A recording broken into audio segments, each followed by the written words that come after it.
Hello everyone, स्वागत है आप सभी का आपके अपने यूट्यूब चैनल परीक्षा हॉल 247 में। दोस्तों, जैसा कि आप जानते हैं, आने वाले समय में झारखंड में बहुत सी प्रतियोगी परीक्षाओं को आयोजित कराया जाएगा और अगर आपको झारखंड में प्रतियोगी परीक्षाओं को क्रैक करना है तो आपका झारखंड जीके स्ट्रांग होना चाहिए। दोस्तों, अभी हम लोग झारखंड जीके को कवर कर रहे हैं, एक बेहतरीन क्वालिटी कंटेंट के साथ इसे कवर कर रहे हैं। झारखंड जीके की बात करें तो इसमें झारखंड की कला एवं संस्कृति को इग्नोर नहीं किया जा सकता है। यहाँ से क्वेश्चन भर भर के पूछे जाते हैं और अगर जेएसएससी सीजीएल की बात करें तो इसमें आपको झारखंड की कला संस्कृति से 12 से 15 क्वेश्चंस केवल यहीं से देखने को मिलेंगे। तो हम लोग अभी झारखंड की कला एवं संस्कृति में झारखंड के प्रमुख किले, उनकी स्थिति, उनके उसने किसने बनवाया है, कब बना है, ये सब कुछ हम लोग देख रहे हैं। इसका पार्ट 1 आ चुका है, अगर आपने उसे नहीं देखा है तो जाकर के देखिए। और अगर आपको इसके पीडीएफ को डाउनलोड करना है तो परीक्षा हॉल 247 के टेलीग्राम चैनल से जुड़ जाए, वहां पर इसके पीडीएफ आपको मिल जाएंगे। आप यहां से पढ़ लीजिएगा, उसके बाद उस पीडीएफ से रिवीजन कर लीजिएगा, क्वेश्चंस लगा लीजिएगा, आपका पूरा का पूरा झारखंड जीके कवर हो जाएगा। तो चलिए स्टार्ट करते हैं आज के क्लास को और देखते हैं पार्ट 2 में क्या है। हमने पार्ट 1 में धनबाद तक के किले को देख लिया है। आज हम रांची में जो किले हैं उसे देखेंगे। रांची में एक महत्वपूर्ण किला है जिसका नाम है रातू का किला। क्या है? रांची में एक बहुत ही महत्वपूर्ण किला है रातू का किला। और रांची आपको मैं बहुत पहले से कहते आ रहा हूं कि अगर आपको झारखंड सामान्य ज्ञान पढ़ना है तो आपको झारखंड का मैप आपके दिमाग में छपा हुआ होना चाहिए। और अगर आपके दिमाग में झारखंड का मैप नहीं छपा है तो झारखंड के मैप को छापने के लिए आपको परीक्षा हॉल 247 के ज्योग्राफी वाले प्लेलिस्ट में पहला क्लास आप देखेंगे, आपको झारखंड का जीके आपके दिमाग में छप जाएगा, जिसमें झारखंड के जिले की स्थिति आपको कम से कम पता होना चाहिए। दोस्तों, यहाँ पर रांची आप देख रहे होंगे, ये रांची वाला सेक्शन है और यहाँ पर रांची में एक किला है जिसका नाम है रातू का किला। याद रखिएगा, रातू का किला। और रातू का किला का निर्माण कब हुआ था? तो रातू का किला को कहा जाता है नागवंशियों का किला भी। क्या? नागवंशियों का किला भी रांची के किले को कहा जाता है नागवंशियों का किला। क्यों कहा जाता है इसे नागवंशियों का किला? क्योंकि रातू के किले का निर्माण 1870 ईस्वी में, कब? 1870 ईस्वी में रातू के किले का निर्माण, याद कर लीजिए, यहीं पर भूलना नहीं है बिल्कुल भी। जब ऑब्जेक्टिव में आएगा तो तुरंत टिक होना चाहिए। रातू का किला किस जिले में स्थित है? रांची में। इस किले का निर्माण कब हुआ था? 1870 में। किसके द्वारा हुआ था? नागवंशी राजा उदयनाथ शाहदेव के द्वारा। नागवंशी राजा उदयनाथ शाहदेव के द्वारा रांची के रातू के किले का निर्माण हुआ था। नागवंशी राजा उदयनाथ शाहदेव के द्वारा रांची के रातू के किले का निर्माण 1870 ईस्वी में हुआ था। और अगर आप इस किले को ध्यान से देखें तो आपको यहाँ पर अंग्रेजी आर्किटेक्चर, ब्रिटिश आर्किटेक्चर का जो कंस्ट्रक्शन का जो शैली है वो आपको देखने को मिलेगा। और अंग्रेजी स्थापत्य कला की झलक आपको रातू के किले को देखकर पता चलेगा कि शायद यह अंग्रेजों ने बनाया था। ऐसा नहीं है, बल्कि जो उदयनाथ शाहदेव है, इस किले के निर्माण के लिए इसका ठेका जो है एक अंग्रेज कंपनी के ठेकेदार को दिया था। इसीलिए इस किले का निर्माण जो है अंग्रेजी स्थापत्य कला के जैसा करवा दिया गया है। इसीलिए आपको याद रखना है इस किले की का जो झलक है या फिर निर्माण कंस्ट्रक्शन किस तरह के हुआ है, तो अंग्रेजी स्थापत्य, अंग्रेजी आर्किटेक्चर, अंग्रेजी कंस्ट्रक्शन की तरह इसका भी निर्माण हुआ है, क्योंकि उदयनाथ शाहदेव ने इस किले के निर्माण के लिए अंग्रेज कंपनी के ठेकेदार को ठेका दिया था। चलिए बात कर लेते हैं आगे तिलमी का किला। तो रांची के जस्ट नीचे खूंटी जिला पड़ता है। कौन सा जिला? रांची के जस्ट नीचे खूंटी जिला पड़ता है और खूंटी जिला में एक किला है, उसका नाम है तिलमी का किला। तिलमी का किला, यह किला खूंटी जिला के कर्रा प्रखंड, याद रखिएगा, तिलमी का किला खूंटी जिला के कर्रा प्रखंड के तिलमी गांव में स्थित है। इसीलिए इसे तिलमी का किला कहा जाता है। तिलमी का किला कहां स्थित है? खूंटी जिला के कर्रा प्रखंड के तिलमी गांव में स्थित है, इसीलिए इसे तिलमी का किला कहा जाता है। अगर इसके निर्माण की बात करें तो 1737 ईस्वी में, 1737 ईस्वी में, याद रहेगा, फिर से एक बार ध्यान से सुनिएगा, तिलमी का किला 1737 ईस्वी। तिलमी का किला 1737 ईस्वी। तिलमी का किला कहां है? कर्रा, खूंटी में, या फिर ऐसे याद रखिए खूंटी में। तिलमी का किला खूंटी में स्थित है और इसका निर्माण 1737 ईस्वी में अकबर ठाकुर नामक एक नागवंशी ठाकुर के द्वारा कराया गया था। इस किले का निर्माण कब? 1737 ईस्वी में अकबर ठाकुर, कौन? अकबर ठाकुर, कौन? अकबर ठाकुर नाम के एक नागवंशी ठाकुर के द्वारा मोक्ष प्राप्ति के उद्देश्य से तिलमी के किले का निर्माण खूंटी में कराया गया था। अब हम लोग देखेंगे गुमला में जितने भी जो किले हैं, प्रमुख किले हैं, उसके बारे में देखेंगे। और गुमला कहाँ पर है? यहाँ पर, इस जगह पर, झारखंड में। झारखंड के मैप में आप यहाँ पर गुमला देख रहे हैं और गुमला में जो कुछ महत्वपूर्ण किले हैं आपको उसे याद रखना है। दोइसागढ़ का किला, जिसे कि नवरत्नगढ़ का किला भी कहा जाता है। दोइसागढ़ का किला या फिर नवरत्नगढ़ का किला भी कहा जाता है। दोइसागढ़ का किला, नवरत्नगढ़ का किला, पालकोट राजमहल, नागफेनी का राजमहल, ये 3 किले, राजमहल, राजप्रसाद जो है यहाँ पर इंपॉर्टेंट है। कौन कौन? पालकोट राजमहल, नागफेनी राजमहल, दोइसागढ़ का किला, जिसे कि नौरत्नगढ़ का किला भी कहा जाता है। दोस्तों आप इसकी स्थिति को देखिए, इसके, यह दोइसागढ़ का किला, नौरत्नगढ़ का किला आप यहाँ पर देख रहे हैं, कितना जर्जर स्थिति में यह किला पड़ा हुआ है। क्या सरकार का नजर इस पर नहीं जा रहा है क्या? या फिर सरकार, अगर झारखंड सरकार से यह मेरी विनती है कि इन किलों पर ध्यान दिया जाए, इनके जीर्णोद्धार पर ध्यान दिया जाए, ताकि झारखंड राज्य का टूरिज्म बढ़ेगा। अगर बाहर से कोई बाहर के राज्य से या विदेशों से कोई व्यक्ति आएगा और झारखंड के इतिहास को जानने की जिज्ञासा अगर उसमें होगी, तो वो क्या देखेगा? वो यही देखेगा कि नौरत्नगढ़ का किला का स्थिति आज ये है और यहाँ का जो नेतृत्व है उसके बारे में वो क्या कहेगा। तो इस तरह से नहीं करना चाहिए, इससे झारखंड का टूरिज्म भी बढ़ेगा। आप यहाँ पर देख रहे हैं नौरत्नगढ़ का किला, जिसे दोइसागढ़ का किला भी कहा जाता है, यह गुमला में स्थित है। गुमला में स्थित है और नौरत्नगढ़ के किले को झारखंड का हम्पी भी कहा जाता है। झारखंड का हम्पी भी कहा जाता है नौरत्नगढ़ के किले को, याद रखिएगा। झारखंड का हम्पी, नौरत्नगढ़ का किला कहां स्थित है? गुमला में। यह बनाया गया था सन 1585 में नागवंशी राजा दुर्जन साल के द्वारा। दुर्जन साल देखिए हाथी पर निकल करके चल रहे हैं, ठीक है, राज्य का भ्रमण कर रहे हैं, ये दुर्जन साल है। और नागवंशी राजा दुर्जन साल के द्वारा इस किले का, नौरत्नगढ़ के किले का, जो कि गुमला में है, उस किले का निर्माण कराया गया था सन 1585 में। आज से लगभग 500-700 साल पहले की बात है। 1585 में नागवंशी राजा दुर्जन साल के द्वारा गुमला में नौरत्नगढ़ का किला बनवाया गया था, जिसे झारखंड का हम्पी भी कहा जाता है। यह जो किला है नौरत्नगढ़ का किला, इसमें 5 महल था, ठीक है, 5 मंजिला भवन था और हर एक मंजिले पर, हर एक बिल्डिंग पर, हर एक फ्लोर पर 9-9 कमरे थे। कितने? 9-9 कमरे थे। लेकिन वर्तमान समय में इसके 3 मंजिल ही शेष है, यानी कि ऊपर के 2 मंजिल जो है वो गिर चुके हैं, ढह चुके हैं, जर्जर स्थिति में आ चुके हैं। फिर भी राज्य सरकार का जो नज़र है वो इन किलों को, जो कि चीख चीख कर पुकार रहा है, अपने इतिहास को जानने के लिए, अपने इतिहास को जिंदा रखने के लिए चीख चीख कर पुकार रहा है, लेकिन इसे कोई सुनने वाला नहीं है।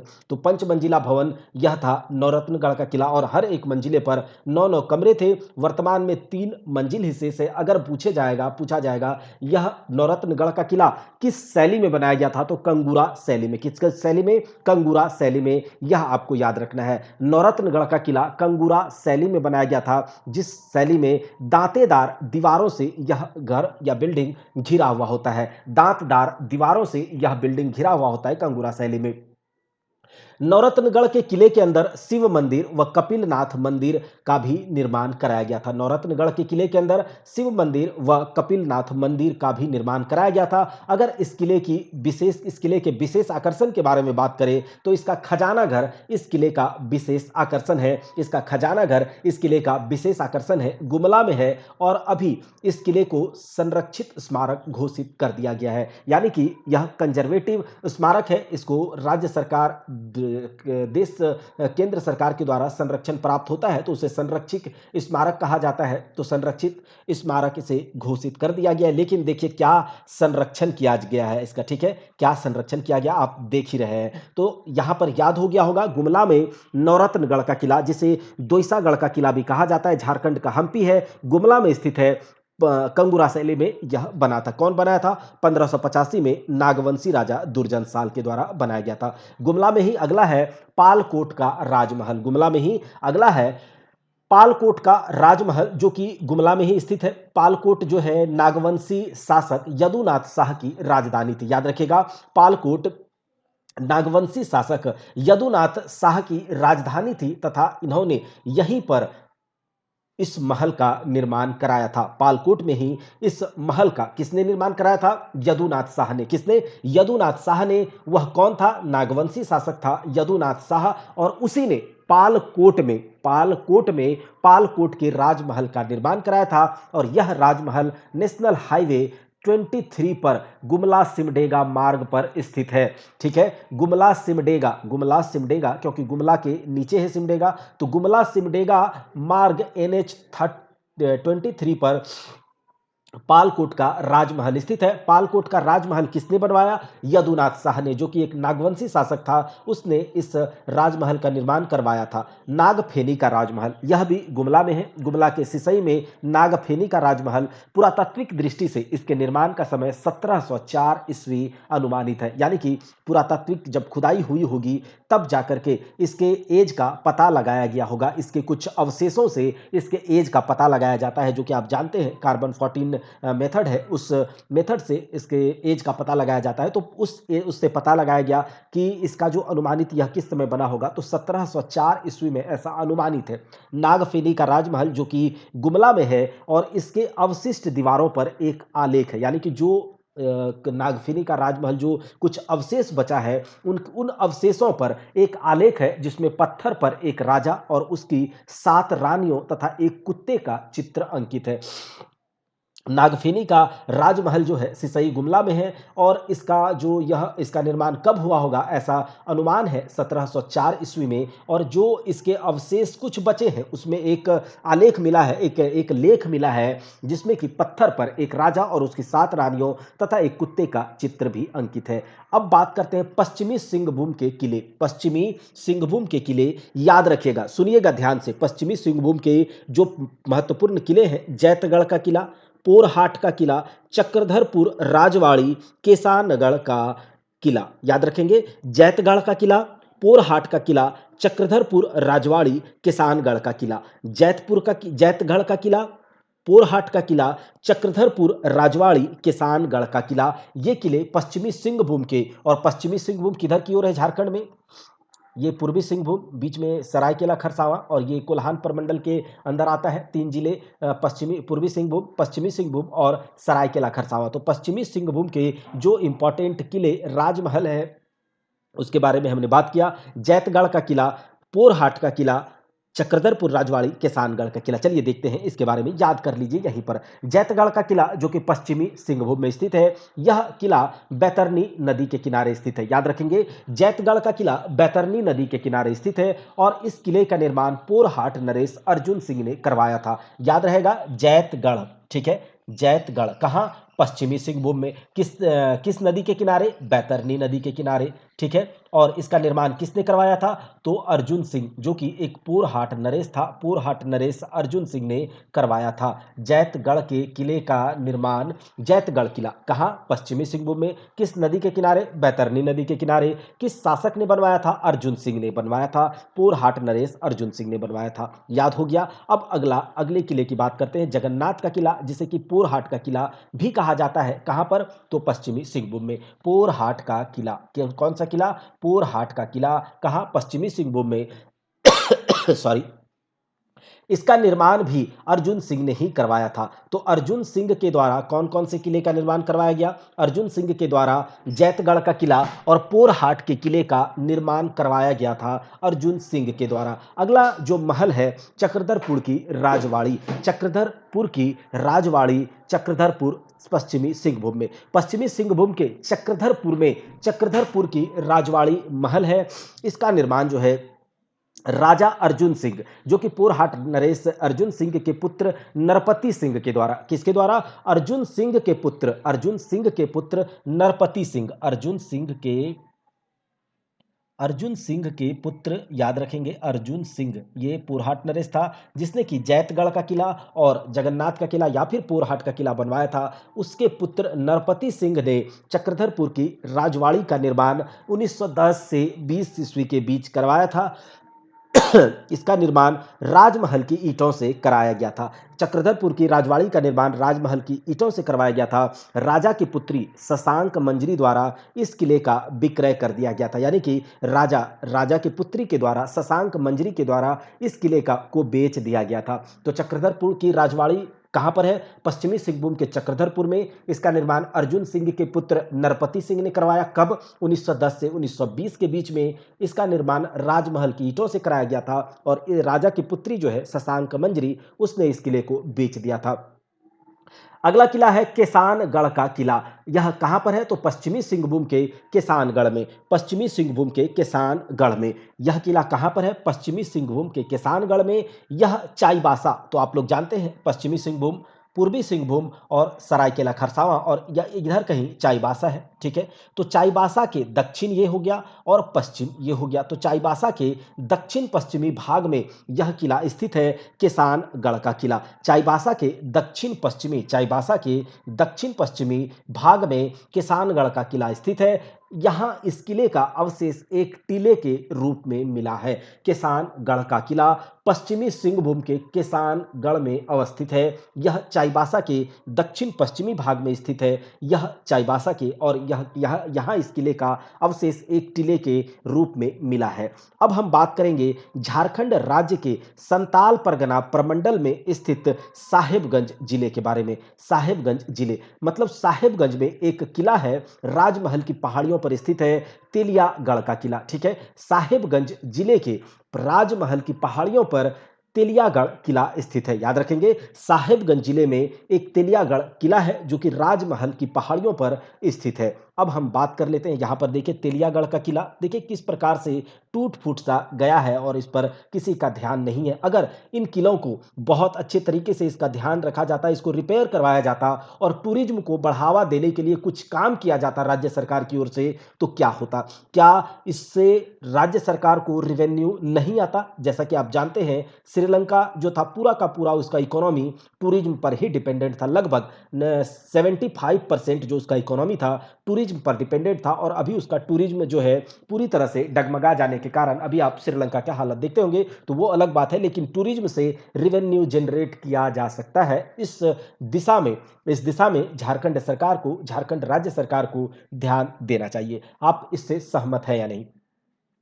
साहेबगंज के राजमहल पहाड़ियों पर, ये पहाड़ है, ठीक है। तो राजमहल पहाड़ियों पर एक किला है जिसका नाम है तेलियागढ़ का किला। इस किले का निर्माण किसने करवाया था? तो इस किले का निर्माण एक तेली राजा ने मुगल काल में, किसमें? मुगल काल। और मुगल काल कब है आप जानते हैं? 1526 ईस्वी में बाबर के द्वारा मुगल काल की स्थापना दिल्ली सल्तनत को खत्म करके करी जाती है। अगर आपको हिस्ट्री का अगर मेडिवल हिस्ट्री जो है घटना चक्र से कराया गया है, वो जाकर के देखिए, ठीक है। वहां से आपको इतना समझ में आ जाएगा, फिर डिटेल में भी यहां पर थ्योरी कराया जाएगा, ठीक है।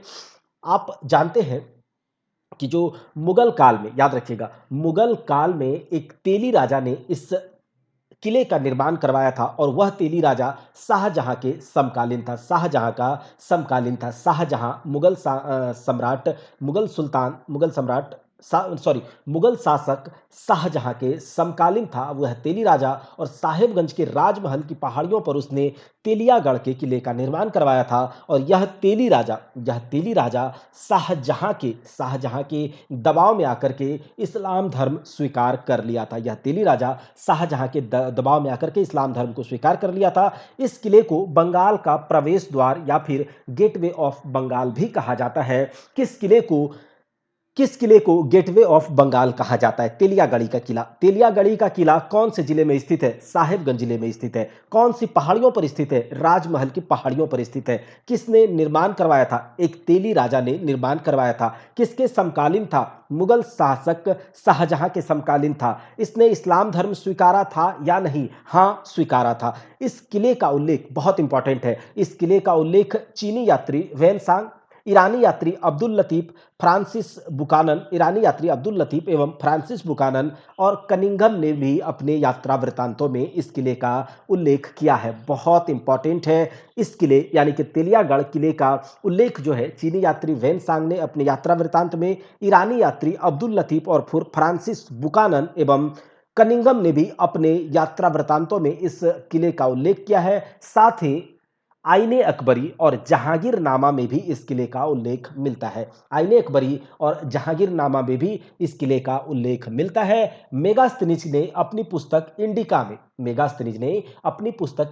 में गंगा नदी से सटे पहाड़ी पर, गंगा नदी से सटे, चूंकि राजमहल की पहाड़ियां साहेबगंज और इधर वाले क्षेत्र में फैली हुई हैं और गंगा नदी साहेबगंज को छू करके जाती है, तो गंगा नदी से सटे राजमहल की पहाड़ियों पर काले पत्थर से निर्मित बड़े बौद्ध विहार का उल्लेख मेगास्थनीज ने अपनी पुस्तक इंडिका में करी है, जिसका संबंध तेलियागढ़ी क्षेत्र से ही है। याद रखिएगा, मेगास्थनीज ने अपनी पुस्तक इंडिका में गंगा नदी से सटे पहाड़ी पर काले पत्थरों से निर्मित बड़े बौद्ध विहार का उल्लेख किया है, जिसका संबंध तेलियागढ़ी क्षेत्र से ही है। तो दोस्तों, हमने पूरा का पूरा झारखंड के जो प्रमुख किले हैं उसे देख लिया है। जो प्रमुख किले, राजमहल, राजप्रसाद है, सब कुछ हमने देख लिया है। अच्छे से इसको रिवाइज कीजिए, इसके क्वेश्चंस को लगाइए, हम भी क्वेश्चंस को लगाएंगे लाइव क्लासेस के माध्यम से, बिल्कुल परेशान ना हो। आगे हम लोग क्या करेंगे, झारखंड में जो भी मंदिर है, मस्जिद है, चर्च है, इंपॉर्टेंट जो भी है, सबको देखेंगे, क्योंकि यहाँ से आपको क्वेश्चंस भर भर के देखने को मिलेंगे